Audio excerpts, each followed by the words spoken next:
Yep. Hello, everybody. Dave from Area Arachnids.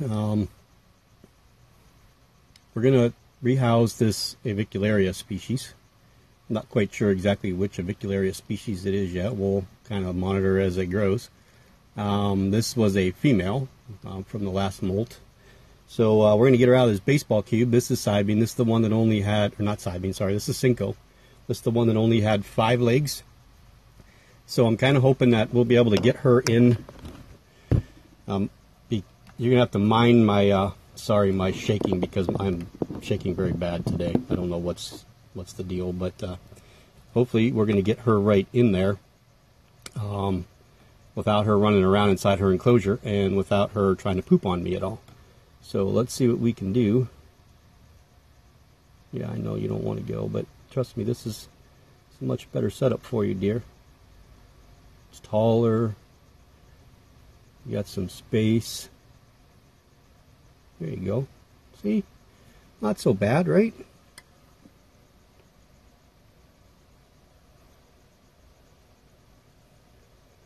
There you go. I get some water. I gave you 2 water dishes in there and everything. The reason that, again, that I kept her in that baseball cube was because she only had 5 legs. So I wanted to monitor her, make sure that she could eat, even though I think she only ate 1 time. We knew she was going to molt, so that's what she did. And so I've used this same exact enclosure for other Avicularia species that I've had. Most recently, the ones that I sent, one of them that I sent to Amy and Quentin. So I added 2 water dishes. See, there's one. They're just the tattoo ink pots. And we'll let her web. I just added another one on the other side, just depending on which side she webbed on. In case she webbed up one side, not the other, I have the ability of using 1 water dish and not the other. So she does have 2 in there. This is just I don't even know, these are probably roughly about 6 inches tall, I would think. These are like paint jar, they're plastic, but they're called paint jar containers. They're at the Hobby Lobby. I think they were just a couple dollars. I've used a few of these in the past, and I still have a couple of these that maybe once, like the Ceratojaurus marshalli or the Ceratojaurus darlingi, or the small slings, they get a little bit bigger. I'm thinking about maybe setting them up in this so that they have deep substrate. Here, we'll kind of bring it down a little bit. So it has, there's pelt frictions again. So we have deep substrate, and then they can web and do whatever they want to. The only drawback of these is the lid's black. It's the only bad part about them, but it's not too bad. It's going to be a little bit worse with Avicularia because they do like to web up top, so I'm hoping that she just kind of webs along that tree. That tree was just I actually got that tree on sale for like $2.99 at PetSmart. If you pay attention, they have a lot of sales. They have a lot of like clearance sales that are like $1 or $2. They got a really cool Roman kind of pillars. They're like in an L shape for $1. I don't know if I'm ever going to use them, but it's kind of hard to not get them for only $1, So yeah, that's Cinco. We'll get a label on her, but I can't label her exactly what she is because we don't know. She's just a Avicularia species. I'd be perfectly fine with any of them. I really don't care. I'm not kind of picky with that matter, since I don't really intend to breed much of anything from, after we get the GBBs and the Canthoscuria. Yeah, why do I always want to call them Canthoscuria? The Nandu Colorado Velocis and the Salmopaeus pulchers. I'm not really quite sure I'll do much of any breeding after that. At least not where I'm living now. If we move to a different place, I have more room. That may be something I explore at a later date, but not at the present moment. I would like to breed, some of the Tarantula and Ceratojaurus species, and we'll see how that goes. But so yeah, there. Let's hold me in. I don't know why I don't ever do this. You guys are like 5 miles away from her. But I've been just. She didn't have a water dish in her enclosure. I've just been spraying her web, and she is a pretty good drinker. You can actually see if you really pay attention to. Again, and I'm not going to teach anybody how to ventrally sex because it takes a lot of practice, and it's taken me a couple years to get the hang of it, and I still screw it up every now and then. Now she's going to move, so we're not going to be able to see it. Now, if you look right in this area right here, now that she's on a water drop, we're not going to be able to see it so well. What you're looking for is not a slit. You're not looking for female.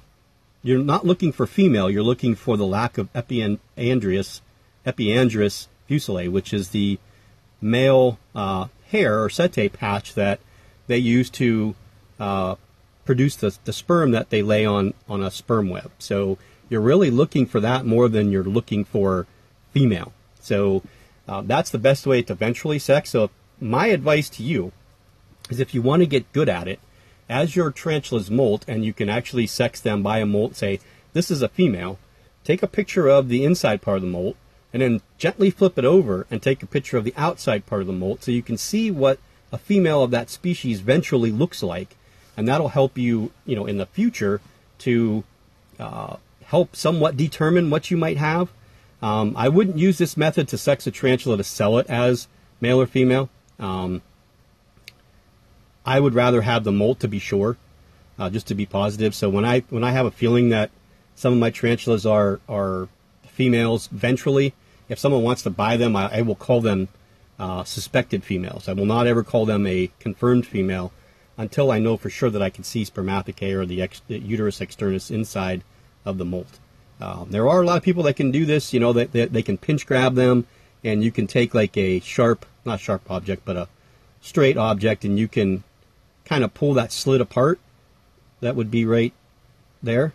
If you can do that, then you have a female, because the males won't open up. Females will open up, and that would be where they would allow the pedipalps of the male to be inserted. So as tarantulas get older, you can do females that way if you're brave enough to pinch grab them and have something that you can work with, and you learn it. There are some videos out there that explain how to do it, but again, I don't recommend this for if you're just an everyday keeper and you want to keep them because you like them. I wouldn't even bother about ventrally sexing and learning it. Have people that know how to do it. Send them pictures, clear, visible pictures. No glare. So if you're taking a picture of a tarantula on the side of the enclosure, you can't have a glare, because a glare will screw things up. And you need a dead straight on picture facing it. Now you could see how prominent. No, we're going to lose the focus there. Again, I sex this as a female through the molt, but you could see how prominent that straight line is right there. And, close up, you would see that there's no epiandrous fusillae patch right there. So that's kind of how I do it, and that's kind of how I learned. And to be honest with you, I learned by a lot of people on the Facebook groups that have taught me some things. I actually learned a little bit from John 3800 doing when he would do it. He tried to explain some things. So I picked up a little bit there, and then used that information to ask questions of people on the Facebook groups that really know how to do it and really have a lot of experience on it. And I've gotten to the point where I think I'm probably about 90% accurate anymore, and I'm pretty happy with that, because that was a big goal of mine, to be able to at least try and sex my tarantulas eventually. She has everything in my house has dog hair because of our shepherd husky, and you could see that she's dragging that piece of hair around when she's going. She doesn't realize that she's got 2 water dishes there. She's sucking every little bit of water up there that she possibly can. So again, I hope you guys enjoyed this. It wasn't anything spectacular. Quick rehouse and a little bit of information on ventral sexing, and again, basics on how and what to look for, or basically really what not to look for. That's the big thing.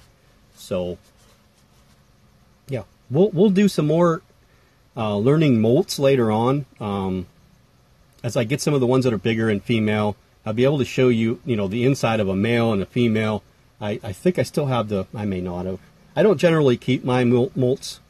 I did when I first started. I thought it was a big, cool idea. I started putting them in their own little containers. I got fish tackle containers, and I was putting them in each little compartment for each tarantula, and I'd write on there which one it was. And that's the way I did it when I first started getting a bunch of them in. But when you have this many, molts keeping them aren't really all that important to me. A lot of people like to keep them and then try to stuff them and frame them. I know Petco has done that a few times, where he's put them in shadow boxes and stuff like that. It's just not anything I was ever interested in. again, a lot of people like to do that, and I'm sure there's videos out there on YouTube that can and will show you how to do that with good mulch. You have to have a real good mulch, and there's ways to prepare it. You know, how to soften it up and then fill it with cotton or something else, and then kind of super glue everything together if you want it to look as natural as possible. And then you can glue it to a shadow box, you know, backing, and then put the frame around it. They look pretty cool. Don't get me wrong. It's just not anything that I was overly excited about. So one of the reasons I moved here is because I have new stuff coming Tuesday. There's 4 tarantulas I know for sure, and I never know, you know, when people send free stuff or they don't send free stuff. So, you know, there may be 5, maybe 6. I have no idea. But I wanted to make sure I have 2 baseball cubes now open, and I'm kind of hoping that one of them is big enough to go into a softball cube. 2 of them are big enough to go into baseball cubes. And if I have to move somebody out of one of the softball cubes into one of the longer 124 scale die-cast enclosures, I can do that. Like the Chilobrachys fimbriatus would be a good one to move. Even the Ephebopus rufescens would probably be a good one to move. I really, actually, out of all the tarantulas I have, that there's 2 rehouses that I dread the most, and they're still both small, and that is the Ephebopus rufescens and the Cereopagabus haughty. Well, I should say 3, because that Ornithoctinae species Laos. All 3 of those are probably the quickest tarantulas that I have right now.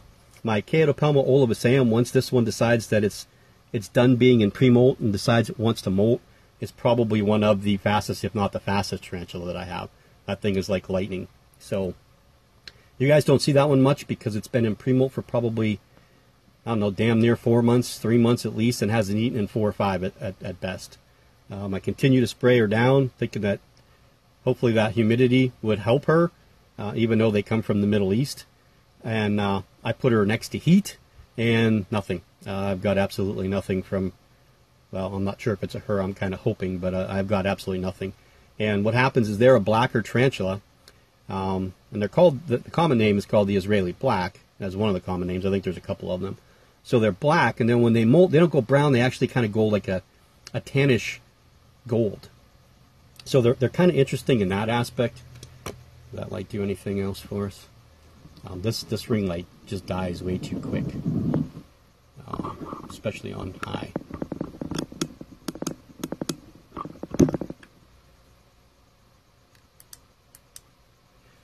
But yeah, so that's kind of why I moved her. So again, I hope you guys enjoyed this. Feel free to hit that bell icon for notifications of new stuff coming out. We're going to be doing that 1K subscriber giveaway. I really hope I can get it done tomorrow. I may try to pull the names off the computer at least tonight, or get them onto the computer at least tonight. My problem is that in an hour and a half or so, I have to take medication for the MD and then my sleeping pill, and within a half an hour, I'm like out. So I don't have much going on tomorrow, at least tomorrow morning. So I'm hoping to be able to pull all those names off and get them onto a randomizer program, and then do the video and then upload it tomorrow night. We won't be home all day Saturday. We're going down to Slippery Rock, Pennsylvania. So if any of you guys are from that area, hello. I'm going to be down there tomorrow or Saturday for Eric's District 10 Cross Country Championships. We're probably sure that they'll win the 4x8. They're pretty quick in the 4x8. And he finished 4th the other day in the mile, so I would think he would be in that area between 3rd and 5th, I would think, in the mile. And he just started running again because he's had an Achilles issue also, and he just started running last week competitively. He's been practicing for the last couple of weeks, but competitively he just ran last Thursday, or last Wednesday. So he's only ran one time competitively, and he had to do that to qualify for district. So I think he's qualified in the 1 mile, which is what, the 1600 meter, and then of course the 4x8, which is 2 times around a track for 4 people. So I think that's 1600 meters too, right? Or no, 3200 meters. So again, thank you for watching. Hope you guys have a great day. Wherever you are, have a great day. See you later. Bye-bye.